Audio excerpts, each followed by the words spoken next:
be one of the most exciting projects in the world today. It starts with the most famous football club in the world, 1 billion followers globally. So it starts with the fans. And it starts with the idea of making something which is so intense, it brings you close to the pitch. Acoustically, it cultivates the roar. As you move away from the stadium, it's not a fortress surrounded by a sea of cars. It's open, and it's contained by an umbrella that harvests solar energy, harvests rainwater, but is protective, and it encloses arguably the largest public space in the world. It's welcoming, it's open, it's at the very heart of a new neighborhood. And then it's part of the city of Manchester, the fastest growing city in the United Kingdom. A city, again, like no other. It's a powerhouse, steeped in history. Trafford Park was the industrial heartland of the nation, a heritage which I have a personal connection to. My father was a factory worker at Metropolitan Vickers. And then the three masts, the trident, visible from 40 kilometers, 200 meters high. So this becomes a global destination. Normally, a stadium would take 10 years to build. We half that time, 5 years. How do we do that? By prefabrication, by using the network of Manchester Ship Canal, bringing it back to a new life, shipping in components, 160 of them, Meccano-like, and then we rebuild the Old Trafford Station, and that becomes the pivot, the processional way to the stadium, welcoming and at the heart of a new sports-led neighborhood. It's walkable, it's well served by public transport, it's endowed by nature, it learns from the past, it creates streets, it's a mixed-use mini-city. So what makes a global destination? What makes something so special? It's teamwork. It's the best brains, the civic leaders, the owners, the consultants, the engineers, the architects, the fans. The list is so long. It's a team effort. That is at the heart of the success of this project.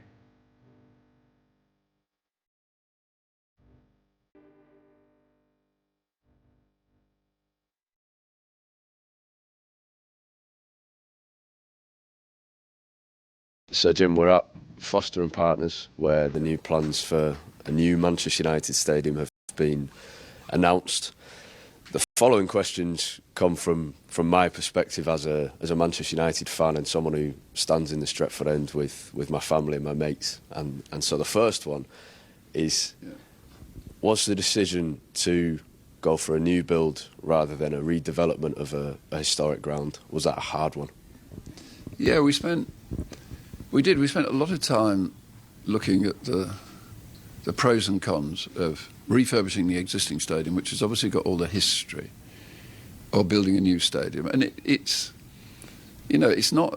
wasn't the easiest of decisions in a way, because, the history of Manchester United is so important. But ultimately, I suppose, where we finished up was that we've got a ground at the Old Trafford ground today, which is a bit piecemeal, isn't it? Got stadiums which were built, or stands that were built at different times. They don't fit together very well. The roof leaks. It hasn't got the finest infrastructure. You can't, the players can't arrive underground and all that type of stuff. It's right next to the railway, which compresses the fans when they arrive, so we can't get people into the ground that easily and out of the ground. And this expression, don't spend good money after bad.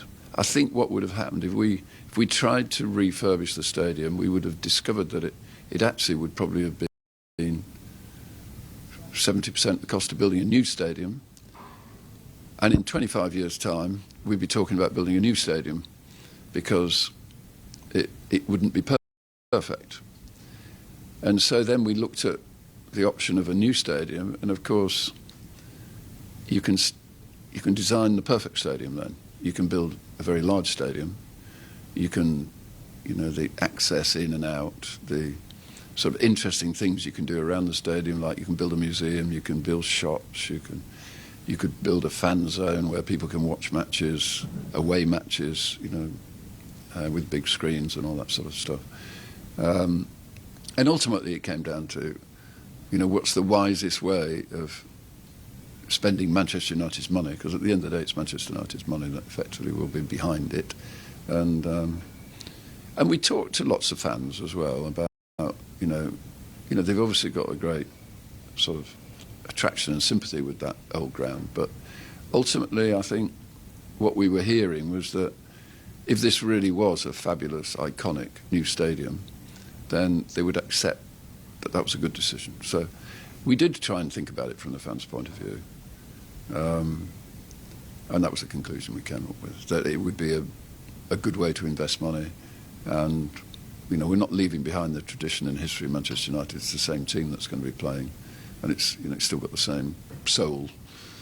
And what was the brief given? The brief to Norman Foster here was to build the world's most iconic football stadium. It had to be a stadium which was recognisable around the world. There are many. I mean, if you think today, the world's built a lot of new stadiums, hasn't it? You've China for the Olympic Games, and the Middle East, and America. They've all built new stadiums, and they're all fancy and quite impressive in their own right. But they all sort of merge a bit into. You can't remember one from the other. They all look fancy. They're all circular or oval or whatever. But we said to Norman that we would like a stadium where, when anybody in the world sees that stadium, they'll know it's Manchester United. So the second part of the request was that it had to have a really intense atmosphere, and that the people in the stadium would be as close to the pitch as we possibly could achieve. So that means you've got relatively steep sides rather than flat sides. And we wanted an intense atmosphere because at the end of the day, I think that's worth points in the league, because the more intimidating it is from the point of view of just seeing this mass of people, and the sound, because it's designed acoustically to reverberate, the better that is for the club. Because at the end of the day, this is the club's ground, so we want to be winning matches at home, and we want it to be a sort of fearsome atmosphere when the competing teams come in.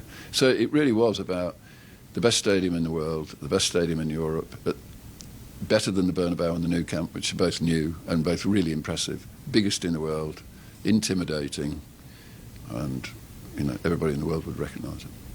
In terms of atmosphere, the sceptics towards a new build stadium will say that other clubs have moved into grounds and seen some of that rawness and some of that soul dissipate a little. So how has this project made sure that atmosphere is right at the heart of it? Because that's the sort of, in a sense, the number one objective in designing this ground. Is, I've had a long conversation here with people about. It's all about the atmosphere that we can generate in the stadium, the noise, the intimidation, that rawness that you get in a great stadium, and absolutely no reason in my view why we can't achieve that. We don't. If you look at West Ham, they play in a stadium where you've got a running track around the edge of the pitch. So they're 20 metres from the edge of the pitch. We want the fans to be 5 metres from the edge of the pitch, and then we want relatively within obviously the legal constraints of design, but we want a stadium that's relatively vertical and people are close in on the pitch. And I think we will replicate the atmosphere that we've got at Old Trafford today. We will, I'm sure. One of the concerns for fans will be ticket prices going into a new ground. Is that a commitment from this early stage that there will be affordable tickets, and could we even see a scenario where, because of the expanded capacity, that the costs for for the most loyal supporters might be subsidised by that expanded capacity? I think it's critical. I mean, this stadium is for Manchester United supporters, and the majority of people who go to the ground are the people who live in Manchester and that community around. So the tickets have to be affordable and they have to be a fair price. So I fully support and understand that. And remember, I was brought up on a council estate in Manchester, so it's not something that I'm incapable of understanding. I mean, that's where I started life, the first 10 years of my life anyway. And but there will also be there'll also be seats that there'll be corporate entertainment. There'll be seats where people come from Hong Kong or people come up from London. They'll have to pay a bit more money for those. But we're going to look after the people in Manchester. For those fans as well who have been going to Old Trafford for many years and that tradition of going to the game and standing on the Stretford end has been passed down the generations. Yeah. They will be sad to leave Old Trafford, regardless of how exciting any designs will be. So why, in your opinion, is such a big move worth it? Because I think I sort of get that, and I understand that sort of attachment to the past, but really at the end of the day, I think for the fans, the single most important thing is that we win silverware. I mean, what raises your spirits at the weekend is when we win football matches. If we lose a football match at the end, it sort of dampens your spirits, doesn't it? What we want to be doing, we want to see the best footballers in the world winning football matches, playing for Manchester United. And I think that's what we'll achieve with the new stadium. And I think that's more difficult in the old stadium if we spend an awful lot of money refurbishing an old stadium. And I think, if you're a season ticket, you probably saw the game on Sunday, the Arsenal match in the second half. I mean, that raised the spirits. I mean, that was a real fighting spirit, I thought, in the second half, and the crowd really got behind the team, and it really raised the spirits. We all, and those sort of experiences, you don't get those in normal. It's sport. That's sport that does that to you, and it's about winning. I mean, my only interest in Manchester United is that we get it back to greatness, really, to the place where it should be. It should be. We all think of Real Madrid as being a fabulous team, or Barcelona. We don't think about Manchester United in those terms at the moment, but we should be thinking about Manchester United in those terms. It should be one of the top 3 or 4 teams in Europe, and that's where I want to get United back to. So what is it about this design that Foster and Partners have put together?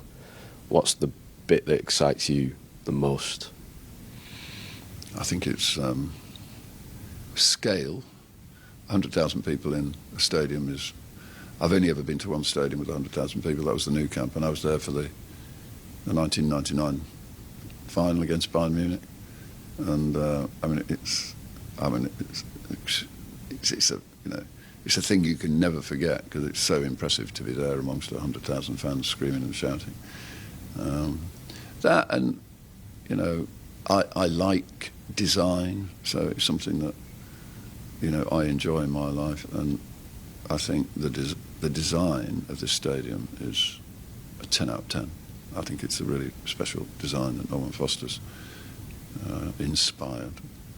What will be the process of consultation going from here, and will that include, as well as fans and the local community, will that include the players perhaps and their insights on what makes a winning first team at a stadium? Well, I think we've already spent quite a lot of time talking to fans, and we know where the players are. I mean, they obviously want to play in the greatest stadium in the world,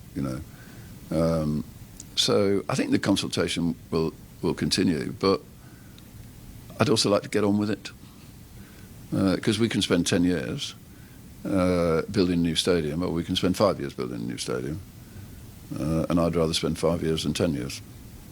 I might not be here in 10 years. So what can Manchester United achieve? We're sat in front of a portrayal of what Carrington might look like in a few months' time. Between this project and what happens next with an Old Trafford regeneration project, what do you envisage the future of Manchester United in this new stadium? I just think it'll return to greatness. It'll be a great football club again. Carrington, I think, will be best in class. So we'll have one of the world's best training facilities. Again, Foster's done a great job at Carrington. So, I mean, it's quite a sizable amount. It's £50 million we spent on that building. So it'll be a really impressive training facility that we have. There'll be no player at Manchester United who can ever say, well, it's not as good as somewhere else. It'll be as good as anywhere. Stadium needs to be the same. Do you think about the first day at the new stadium and what you might feel on that day?